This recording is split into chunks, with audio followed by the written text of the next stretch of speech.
The Transformers movie showed us that not all evil was truly evil. Most of them were born out of fierce loyalty to their fellow man, to their fellow people. And the same could be said for the Cobra Commander, because he didn't start out as a menace to society.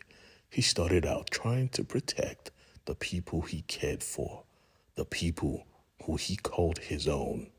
I mean, he planned to kill everyone else, but still, it was from a place of love. If you're new to my channel, don't forget to subscribe and watch my videos because I drop one every single week. Now, let's get into it because the Cobra Commander is about to have a run-in with the Dreadnoks, and he is not prepared. The Dreadnoks are absolute psycho. I know nothing about them. I'm learning as much as I can because of you guys, and even I'm shocked. They are absolutely insane. They find out a couple of guys are encroaching on their territory. So what did they do? They asked them who they were selling to. And when they didn't give him up, Buzzer and Ripper went to work. They split him in half in front of his mate with a goddamn chainsaw. A chainsaw? Who does that? Watching his boy get split in half, he confessed ASAP, and they said thank you.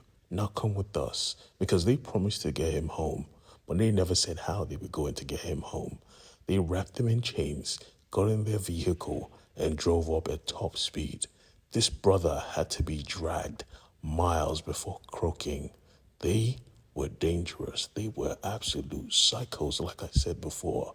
And I love it. The funny thing about this story, they aren't the only evil guys we meet, because true evil was simply walking in a blue trench coat. A kid looked at him and stuck out his tongue, and he was about to rip out that tongue till his guard said, no, we have to keep a low profile. The Cobra Commander did not like humans. Even the guard was like, bro, you are a human yourself, because as we know, the Emperor brought him from obscurity and gave him purpose. But now he has become so twisted, he can't stand the sight of a human being. But now they had to stay on mission, and the guard kept buzzing in his ear.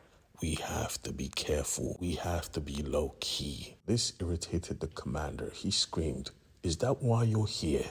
To keep buzzing in my ear? And he remembers how he came to be.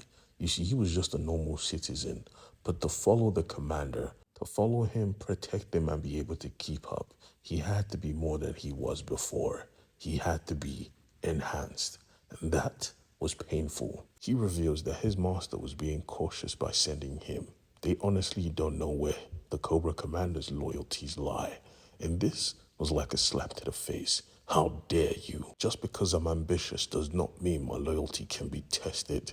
You piss me off. Stay here. I will go myself. But this was a no-no. You do not move alone. I was sent to be by your side, and that is where I will be. Do you understand, Commander? If you know the commander, he doesn't like being touched, so he said, get your hands off me, you buffoon. And just like that, they were interrupted by a cop, for they were arguing in a restricted area. He came along just to tell them to leave, and they acted like he wasn't even there. The Cobra Commander even went further and made it clear, you see, humans are fools. This was enough for the cop to say, all right, you both need to get the hell out of here. And the Cobra Commander said, yeah, you're here to protect me, right? Protect me. And the guard did as he was told. He took his hat off, walking slowly towards the cop. The cop told him to stop. He didn't. He opened fire, and it did nothing. The bullets bounced off him like they were made of plastic. As soon as he grabbed the cop, he pulled his head back and slammed it in full force. The human's head popped like a balloon. He was dangerous, but sadly for him, he wasn't that observant because the Cobra Commander was gone. His main goal was tracking down the Energon signature, and he was not going to fail on his mission. Never. Noticing the shack from afar, he approached slowly and opened the door slowly as well. But what he saw inside was horrific. This was a den of a scientist. He could tell instantly. Experimentations have taken place in this domain. Human corpses linked to chain, dangled freely. This was a horrific sight to most, but he didn't care. He was here for Energon, and he was going to find it. As the Dreadnoks pulled up, he went to greet them. They we're not friendly at all. You are encroaching on our territory, and we love our personal space. You are going to pay, my friend, and we are going to take your mask as well. Not even the least bit intimidated, he simply demanded for the Energon they found. You found something that belongs to me. I need it now. But the Dreadnoks were not playing at all. Bruh, you finna die here. You think we're joking? Completely bored of this, he said, fine. Put his hand in his coat and brought out his blaster and opened fire. This guy was not with the jokes. The Dreadnought seemed to be enjoying this, but he just pulled out a grenade and tossed it. But he didn't toss it at them, no. He tossed it at the vehicle itself. It went up in flames, and they had to watch their precious car burn. At that moment, you could feel it. Their brains switched off. We are going to fucking kill you, bro. They were ready to go on the hunt, but before they could, someone stopped them. It was a chick on a bike. What the hell are you both doing? You are not supposed to be here. This is a restricted area. They tried to defend themselves. He blew up our car, but she didn't give a damn. Shut the hell up. You think I give a shit about your stupid car? We have a family meeting.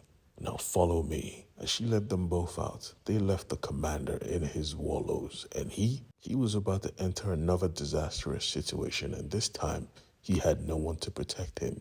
Still tracking the Energon signature, it led him to a swamp. Now you would think a man who had lived in a forest most of his life would know that not all puddles of water are shallow. He stepped in, expecting to just walk, but he sank. And sadly for him, this was crocodile-infested waters. He was going to die.